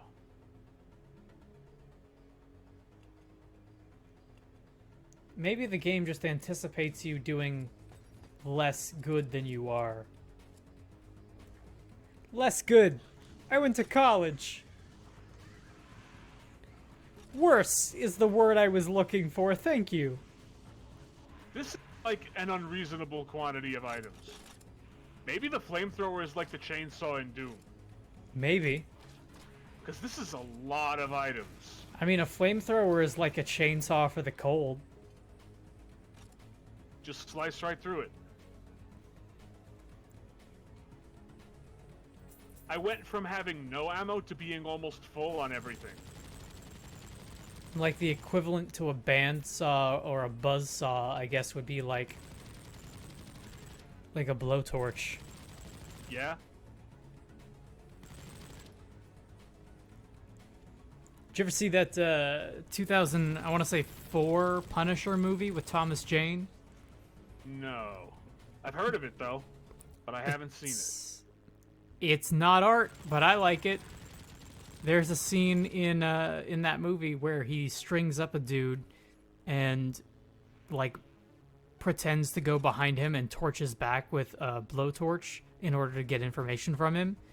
But what he's really doing is telling him that, you know, when the heat passes over you, it's so hot that you start to feel cold because it's actually burning all of your nerve endings off.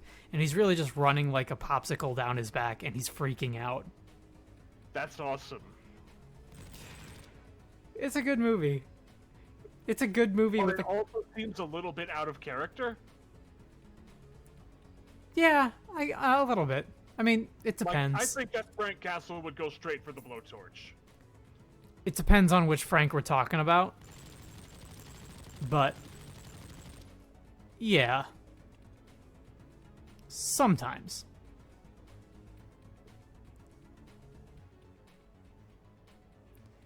Speaking of different interpretations of Frank Castle, everybody here should go watch Daredevil seasons 1 and 2 and 3 and Punisher.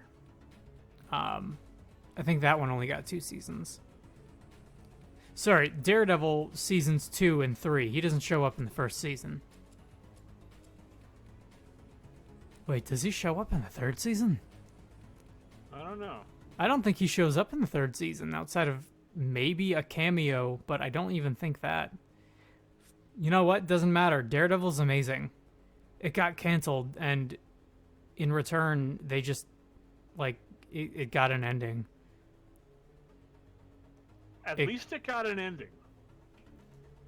It didn't, like, wrap up all of its plot threads, but it wrapped up the only ones that people really cared about.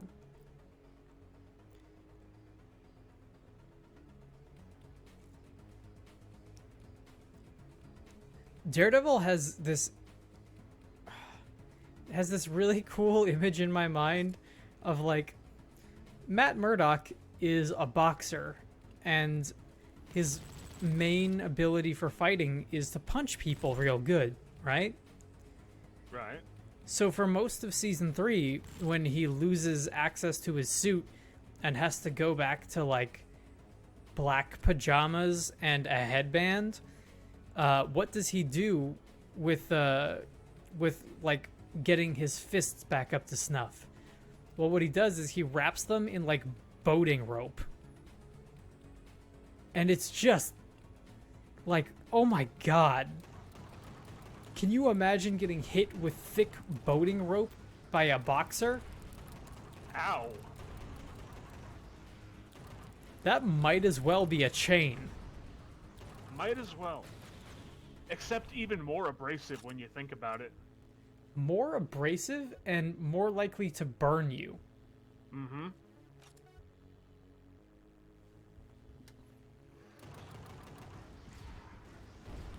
Oh wow, yeah, no, you're kind of surrounded there.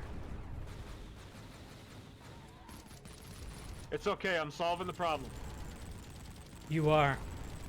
He's working it through, everybody. Working together with my chain gun, solving the problem.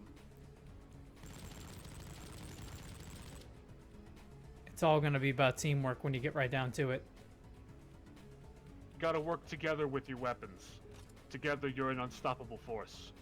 My weapons are an unstoppable team.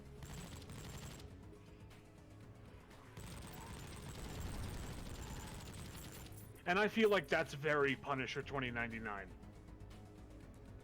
Yeah. The only friend I need is right here. God. His arsenal is so stupid. Like, Punisher 2099 never worked for me because I always thought Punisher was at his coolest when he was, like, taking down impossible odds with a baseball bat and, like, maybe a gun. But I always like him when he's a dude in a t-shirt against impossible odds, you know? Yeah? And to give him, like, this is a gun that shoots you, and if you don't claw the bullet out of your own body within a minute, it blows up your heart. I'm like, well, that just seems really fucking stupid, to be honest. It's like that Doom Eternal problem where you have... Think about Doom 4. You have all of these really cool, creative kills that are like, oh, tear his head off, tear his jaw off, and smack him with it. Fucking do all this gruesome shit, right? Kick him in the dishpan, woo woo woo. Exactly. And then you get to Doom 4. Or Doom Eternal, rather. You get to Doom Eternal, and then all of the kills just become stab guy with arm blade. And it's like, okay. You took a lot of the fun out of it. A lot of the fun and the creativity. By trying to be more creative, you hampered your ability to be creative. You've limited your options. Okay, time to fight the Sphinx. Ah, yes. Another allusion to Shakespeare. Now this is a boss fountain, if ever I saw one. The Sphinx. She lied. The Sphinx is a trickster and a being of personal mirth. That looks great. Like, actually great. Oh, yeah, I like that. Yeah, look at that art. That looks awesome. Here we go. Look at that Johnny the Homicidal Maniac art. Come on, what do you got for me? Yeah! I can't believe I'm thinking about Johnny the Homicidal Maniac. I know, what fucking year is it? I never, like... Okay, I'm still living 15 years ago. I'm sorry. I'm not a big fan of the last 15 years. Oh, that's... Oh, Sphinx's head! Yeah! Get fucked, dude! Oh, jeez, look at that nonsense.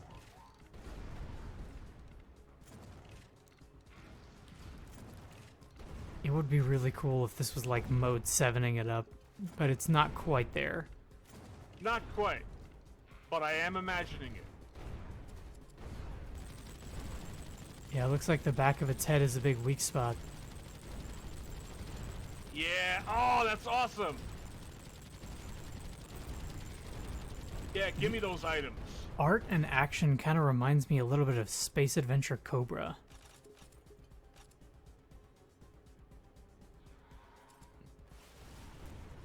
which is another really weird property. Did you ever know about the space pirate Harlock anime? No. And Harlock is one of the like OG anime characters, I guess, like the big time. We're talking like before Dragon Ball Z, right? Mm-hmm. And he's just a dude. You don't like sand. It's coarse, dirty, and irritating. Unfortunately for you, there's unending miles of the stuff in this godforsaken wasteland of temples, pyramids, and mythical beasts. But now, after thrusting through the trap-riddled ruins of a mysterious civilization lost to time, you've conquered this realm, just as the demons did before you. The sight of carnage being spread out before you is becoming familiar, like a pair of broken-in shoes. You're beginning to crave the rush of combat, the feeling of living on the edge. Every step you take is one step closer to hell and its minions, and every step is more enjoyable than the last. Everything you say to me, one step closer to the edge, and I'm about to break. Okay, you were saying? I was saying Captain Harlock. He's one of the OG, like, before Dragon Ball and before Sailor Moon anime type dudes who basically just a space pirate who is moody and a badass and owns his own, like, space dreadnought cruising through space having adventures. And that's kind of... I'm hesitant to say a parody, but maybe a nod to a character like that in an episode of Megas XLR. Yes. Well, yeah. I say that because, like, he's up there with, like, Astro Boy as this character has existed in pop culture so much. He's on the level of, like, a Japanese Darth Vader. Only a hero and not evil, right? Incredibly ubiquitous. Yes. To the point that pop culture osmosis has just made him, like, he might as well be the Gundam Wing. Yeah? You know the this one. is shaping up to be a cool level. Get psyched! Here we go. Fucking Terminator. Space Adventure Cobra was one of those, one of the things to kind of come out of that as, like, one of the successors, I guess. / copycats. Yeah? And he got a Sega CD game about him, which is a point-and-click adventure where you are just a space bounty hunter and you are going on your weird psychedelic adventures. The art style in that game is like right around this. Oh, this is awesome. This is very Duke Nukem.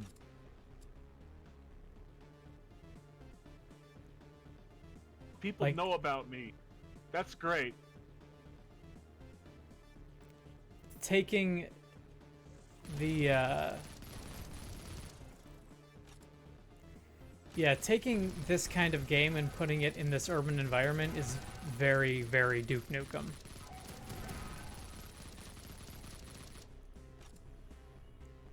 I picked up the Salmoner spell. It summons salmon, probably. It's a shame about that Duke Nukem. Yeah? Dude, I guarantee you they're gonna try to, like, revive Duke Nukem again in, like, a year or two.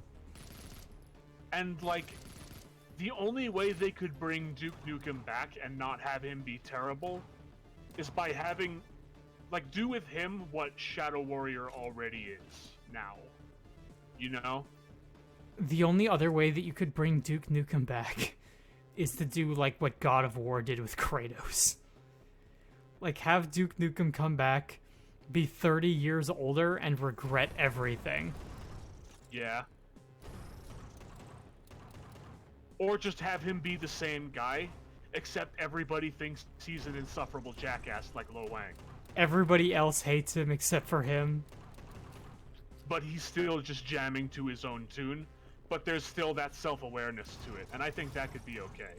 Yeah, I think that could be cool too. See, there are ways that you could bring these characters back. But they'll never do it the smart way. Nope. Instead, they put really awful, awful, awful graphic alien nonsense in the ends of their games and make some of the most, like, visibly disgusting things I've ever seen in a video game, and then wonder why people didn't like it very much.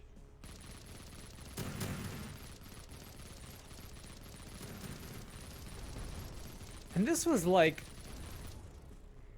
shortly after the release of Fallout 3. Like, we're talking about, like, the culture had not yet become as quote-unquote woke as it is now. But even back then, people were like, this is really in poor taste. Which tells you everything you need to know about that game.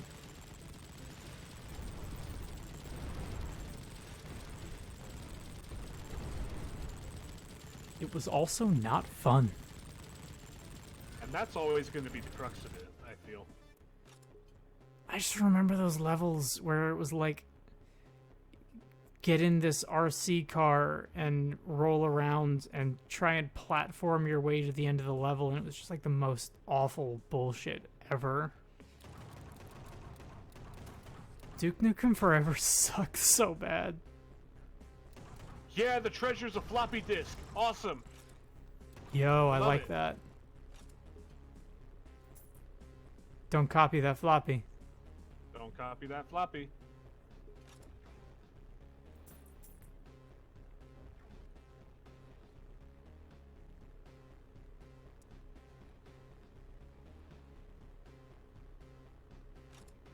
The Prefecture of Pain. I love it. Peace through violence. Hello. Thank you for choosing... Oh god, yeah.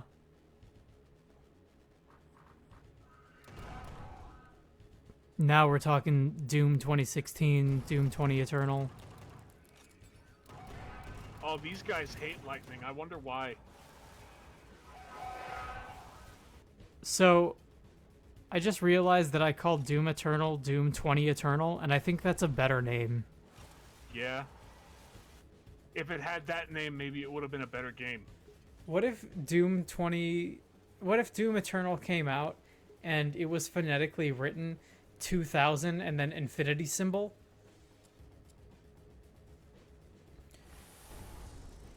Dude, if it was called Doom 20 Infinity,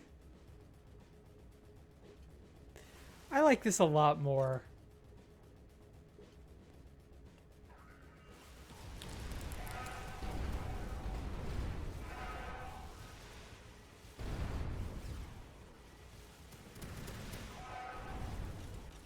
They really should have called it Doom 2, but called it Doom TOO. Yes, agreed. Like Doom, comma, TOO. Doom as well. In addition to.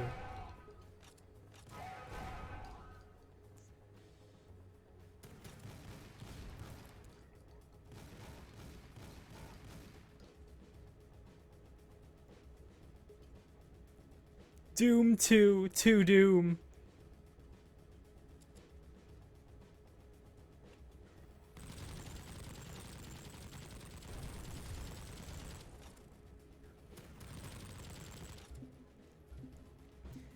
Man, I gotta say, the bitrate is such that the top of that room looked like it was just the skybox, but filled with drones or something. That would have been cool. Fucking Citadel light up like a Christmas tree. Good old Half-Life 2. I gotta finish that game at some point. No you don't, because it doesn't have an ending. I mean, I know the ending too. No, I know- you don't, because the series doesn't have an ending. So there's no point in playing the game. I think my history at this point with Half-Life is I played Half-Life 1 and didn't beat it. I played Half-Life 2 and didn't beat it. And then I beat Episode 2 and Episode 1. And I was like, yeah, I'm good. I think I still like Half-Life 1 the most out of all of them.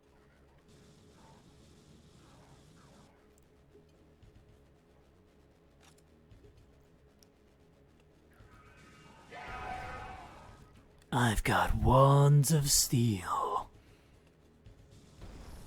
Hello. Rocket launcher? Oh yeah, the rocket launcher. That's the Halo rocket launcher.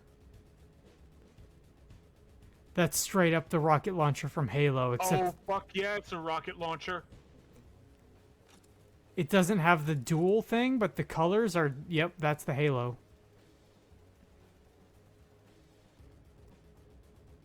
Oh, Not, yeah. not so much like the first person sprite, but like the overworld sprite for sure.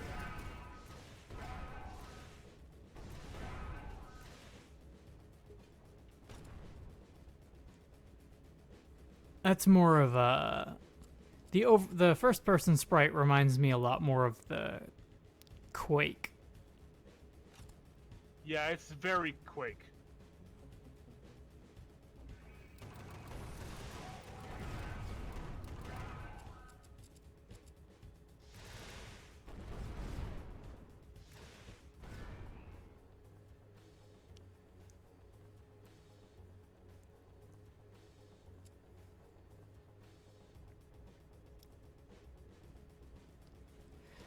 What do you say we get to the end of this mission and then carve this one out and finish it in thirds? Alright. Only because I'm starting to lose a little bit of steam here. It's fine. The only other reason is because as of 2 hours 20 minutes, the file size on this is gonna be really big. Yeah.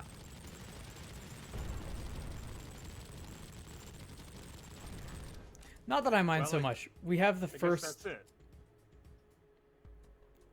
Oh, we did it? Yep. All right. Well, I'll say this. The first video is completely done rendering. And I've been uploading that one. So these will be up relatively in relatively short order. But yeah, I mean, Project Warlock continues to be great. And we're roughly 2/3 of the way through the game at this point. That's what that does. Summoner uses mana to generate ammo for currently equipped weapon. It summons ammo. Okay. Alright, alright. That's not where I was going with that, but okay. I think it's time I start investing in some more spells. Yeah, no. You gotta up your Warlock game. For this Warlock game.